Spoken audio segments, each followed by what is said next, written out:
Ada yang hidup kesepian di atas gunung, lalu memanfaatkan apa saja yang bisa dia makan. Ada pula yang hidup tanpa rumah, ditawarkan kebaikan oleh rajanya, tetapi hanya meminta rajanya tidak menghalanginya dari matahari. Kemudian ada pula yang berjalan kaki tanpa alas kaki sambil bertanya di kerumunan demi mendapatkan ilmu pengetahuan, namun kemudian dihukum mati dengan minum racun cemara karena dianggap pemikirannya meracuni pemikiran anak muda waktu itu. Lalu kemudian ada yang rela mundur dari universitas ternama yang menjanjikan duit untuk hidup berkecukupan, tetapi lebih memilih mundur agar bisa berpikir lebih tenang. Merekalah semua yang bukan berarti tidak bisa hidup mewah, tetapi lebih memilih memperjuangkan apa yang menurut ia benar, apa yang mereka anggap akan berguna untuk semua orang. Merekalah para filsuf yang memilih jalan sederhana demi kebebasan untuk berpikir. Berikut kita akan membahasnya.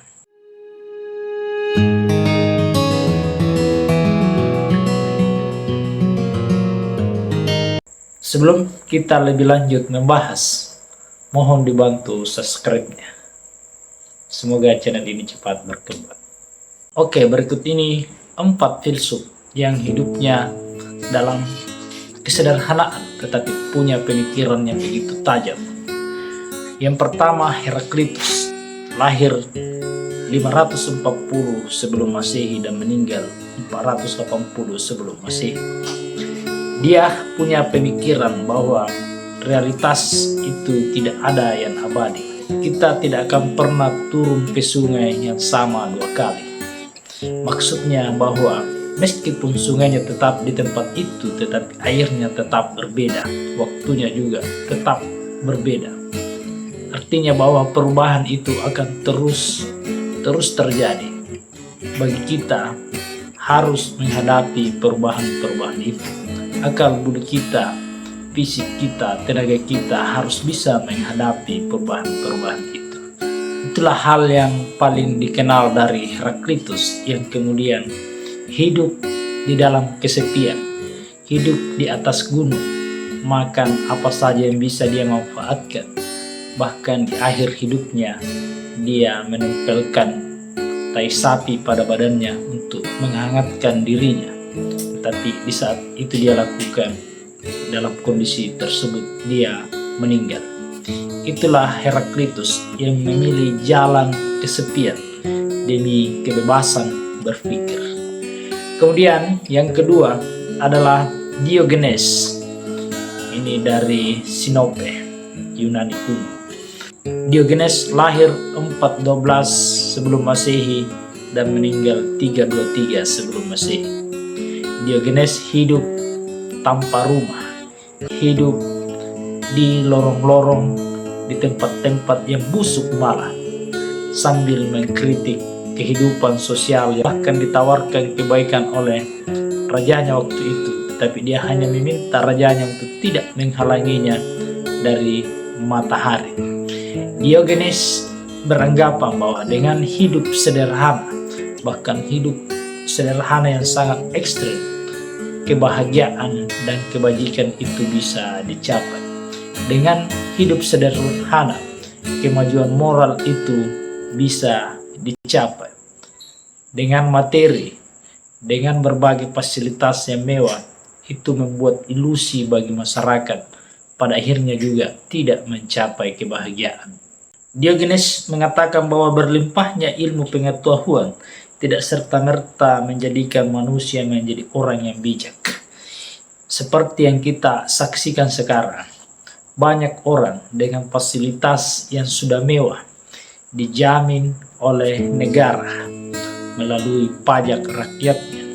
Orangnya intelek, tetapi ternyata dia tidak menjadi orang yang bijak, malah dia menjadi koruptor.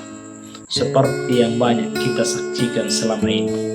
Jadi pemikiran Diogenes ini, meskipun dia adalah orang yang sangat sederhana, tapi sangat tajam, memukau, dan itu terjadi hari ini. Selanjutnya filsuf yang ketiga adalah Socrates, lahir 470 sampai 399 sebelum Masehi. Pemikiran Socrates ini beda dengan filsuf-filsuf sebelumnya yang kita kenal sebagai filsuf alam yang lalu kita sebut filsuf pra-Socrates. Socrates ini punya murid bernama Plato dan Plato punya murid bernama Aristoteles, yang kemudian sebagian pihak menganggap bahwa filsuf setelah Aristoteles itu adalah catatan kaki atau footnote dari ketiga filsuf ini. Apa filsafat yang dianut oleh Socrates sehingga berbeda dengan filsuf sebelumnya? Kalau filsuf sebelumnya itu berbicara tentang kosmos, berbicara tentang penciptaan alam semesta, Socrates menekankan pada etika, pengetahuan tentang kebijakan dan kebahagiaan yang dicapai melalui pemantapan jiwa dan pemahaman diri. Yang paling terkenal dari Socrates adalah ketika mengatakan, "Aku mengetahui bahwa aku tidak tahu." Jadi yang paling bijak dari seseorang itu adalah ketika dia memahami dirinya bahwa dia tidak tahu, bukan sok tahu. Socrates ini dalam menjalankan aksinya dalam mencapai ilmu pengetahuan, dalam menyebarkan ilmu pengetahuan, dia kadang tidak memakai sandal, berjalan kaki di kerumunan dengan baju yang sederhana, lalu berdialog di kerumunan, bertanya demi sebuah ilmu pengetahuan. Tetapi kemudian pengetahuan Socrates ini, aksi Socrates ini dianggap meracuni pemuda waktu itu. Lalu kemudian diadili dan ternyata Socrates dijatuhi hukuman mati dengan minum racun cemara.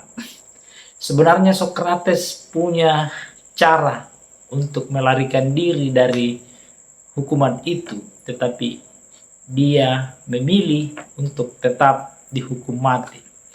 Dia lebih mempertahankan ilmu yang menurut dia benar daripada melarikan diri yang kemudian bisa dianggap sebagai pengecut. Socrates punya beberapa quotes yang sangat terkenal. Pertama, ketika Socrates makan, dia makan sangat sedikit. Lalu orang mengatakan kepadanya, "Mengapa kamu makan sangat sedikit?" Socrates menjawab bahwa saya makan untuk hidup, bukan hidup untuk makan. Itu artinya bahwa kita makan untuk secukupnya saja, untuk bertahan hidup, bukan serakah memakan segala yang ada. Dalam artian juga bahwa kadang kita terlalu banyak mengambil, melebihi dari apa yang seharusnya kita ambil. Lalu kemudian di suatu tempat Socrates sedikit bicara. Lalu orang pun mengatakan kepadanya, "Mengapa kamu sedikit bicara?" Padahal kita kenalkan Socrates ini adalah orang yang cerdas. Lalu kemudian Socrates menjawab bahwa Tuhan memberi saya 2 telinga, 1 mulut. Itu artinya bahwa saya harus lebih banyak mendengar daripada berbicara.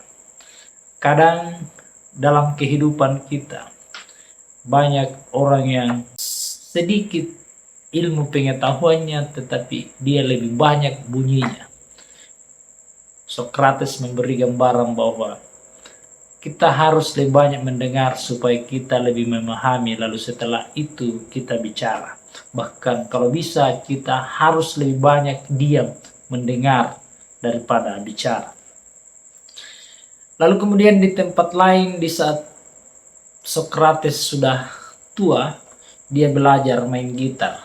Lalu orang pun berkomentar, "Mengapa kamu baru belajar musik?"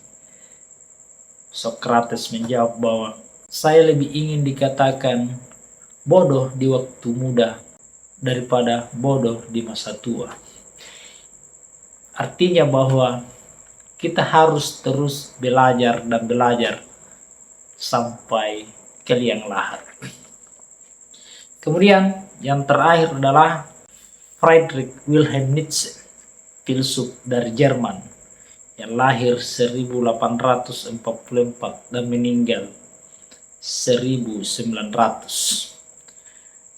Friedrich Wilhelm Nietzsche ini adalah seorang dosen filologi yang kemudian mengundurkan diri dari universitas demi ketenangan berpikir dan karena kesehatannya juga terganggu.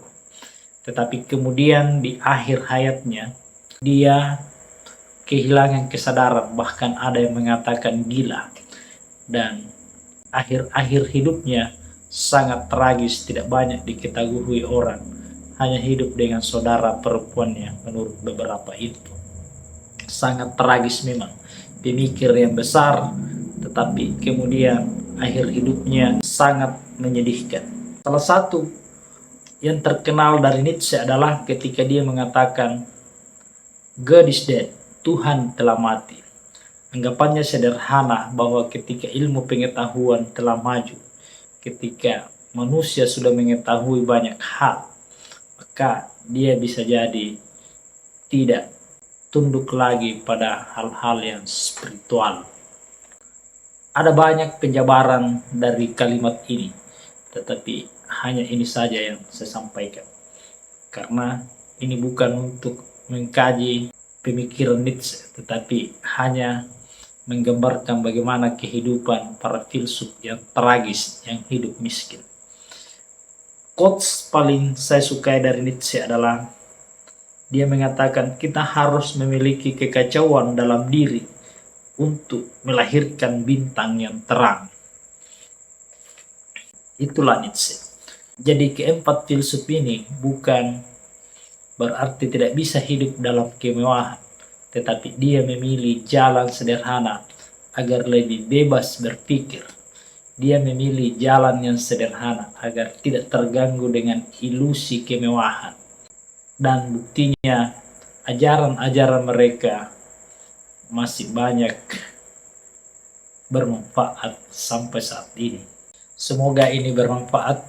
Mohon dibantu subscribe-nya. Assalamualaikum warahmatullahi wabarakatuh.